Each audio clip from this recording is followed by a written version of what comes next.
अगर आपके जीवन में कोई भी परेशानी आ रही है तो आप जन्माष्टमी के दिन कर सकते हैं उपाय कैसे होंगे? भगवान श्री कृष्ण को प्रिय है कि लोग, प्रत्येक जीव दूसरे जीव की सहायता करे, इसीलिए आप उस दिन गरीबों की सहायता करें, जो असहाय हैं उनकी सहायता करें, पशु पक्षी को दंडित ना करें, उनको भोग करावें, उनको भोजन करावें, उनको भूख, जो उनकी भूख होती है भूख को मिटाने का प्रयास करें।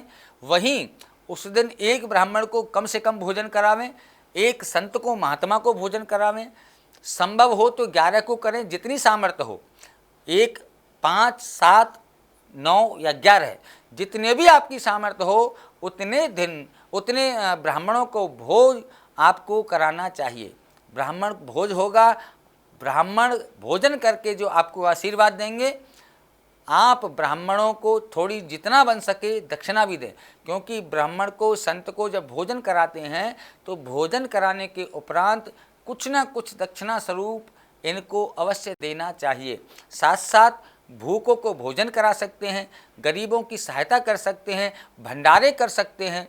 आपके जीवन में सफलता के मार्ग अवश्य ही खुल जाएंगे। इस दिन आपको और भी उपाय कर सकते हैं।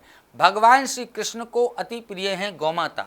इस दिन आप गौमाता की सेवा करें, असहाय गौओं की सेवा करें। भारतीय मूल की गाय की बात कर रहा हूँ मैं, जो भारतीय मूल की गाय हैं, आप उनकी जाकर के सहायता करें, उनकी सेवा करें, उनके साथ समय बिताएं। जन्माष्टमी के दिन गौमाता की सेवा करने से भगवान श्री कृष्ण अति प्रसन्न होते हैं, क्योंकि भगवान श्री कृष्ण अवतार जब धारण करते हैं तो भगवान किन किन चीज़ों के लिए अवतार धारण करते हैं? विप्रधेनु सुर संत हित लीन मनुज अवतार। भगवान श्री कृष्ण अवतार धारण करते हैं ब्राह्मणों के लिए, गाय के लिए, संतों के लिए, महात्माओं के लिए और देवताओं के लिए। जब इन पर या धर्म के लिए जब आप पर आपत्तियां आती हैं तो भगवान इस धराधाम पर अवतरित होते हैं।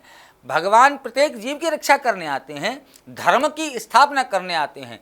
जब जीव अधर्मी हो जाता है तो धर्म की स्थापना करने के लिए भगवान इस धराधाम पर अवतरित होते हैं। वैसे ही गौमाता की जब कोई जीव सेवा करता है, जन्माष्टमी के दिन विशेष, जन्माष्टमी वाले दिन विशेष रूप से जो सेवा करता है गौ माता की, उसके जीवन पर भगवान की कृपा अति बनती है। भगवान श्री कृष्ण की कृपा उनको बहुत प्राप्त होती है। अविष्ट वर भगवान श्री कृष्ण उनको प्रदान करते हैं। माँ लक्ष्मी की कृपा भी उनको प्राप्त होती है, क्योंकि गौ माता के गोबर में लक्ष्मी का वास होता है। गौमय वस्ते लक्ष्मी, लक्ष्मी का वास होने से जब गौ माता प्रसन्न होंगी तो लक्ष्मी भी आएंगी। जिनके घर लक्ष्मी नहीं है उनको लक्ष्मी प्राप्त होगी, जिनके घर सुख नहीं है उनको सुख मिलेगा, जिनके पितृ दोष है जीवन में पितृ दोष दूर होंगे, अन्य दोषों को भी गौ माता हर लेती हैं। इसीलिए इस दिन गौ माता की विशेष सेवा का महत्व है। और संभव हो तो आपको उस दिन एक गौ माता को गोद लेना चाहिए, गौ माता को गोद लेना चाहिए। अन्य भी उपाय हैं, और भी आप उपाय कर सकते हैं। गौ माता को गोद ले सकते हैं, भूखों को भोजन करा सकते हैं, भजन ध्यान कीर्तन करें, भंडारे करें, जन्माष्टमी का विशेष उत्सव मनावें। जय श्री कृष्णा, जय श्री राधे।